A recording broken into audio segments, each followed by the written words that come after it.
Presiden ke-7 RI Joko Widodo, Wakil Presiden Gibran Rakabuming Raka, dan calon Gubernur Sumatera Utara Bobi Nasution dipecat PD Perjuangan pada Senin 16 Desember 2024. Merespon pemecatan itu, mereka mengaku menghormati keputusan Ketua Umum PDIP, Megawati, hingga ada yang belak-belakan sudah bergabung dengan partai lain.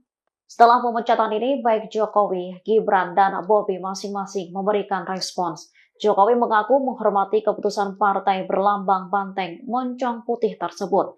Ia juga kembali menyebut jika dirinya adalah partai perseorangan saat ditanya soal rencana pembentukan parpol baru. Sejalan dengan Jokowi, Gibran juga memberikan respons yang sama.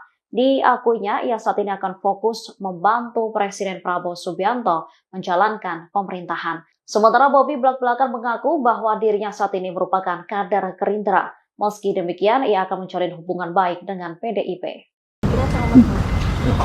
Ya, enggak apa. Saya menghormati itu. Dan saya tidak salah posisi untuk membela atau memberikan penilaian karena itu sudah terjadi. Nanti waktu yang akan ya, saya rasa itu. Ya Mas, soal Mas Gibran dipecat dari PDIP Mas, ini bagaimana tanggapannya Mas? Kami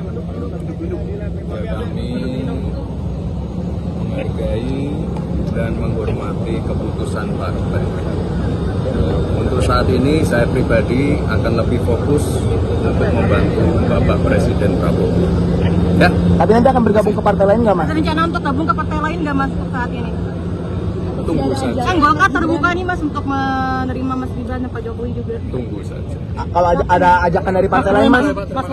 Mas, Gerindra Sarawak. Oh, udah dari kemarin, bukan dari sekarang. Bapak? Artinya hubungan silaturahmi dengan PDIP tetap akan dibangun Pak, karena jadi gubernur tentu saja sebagai mitra.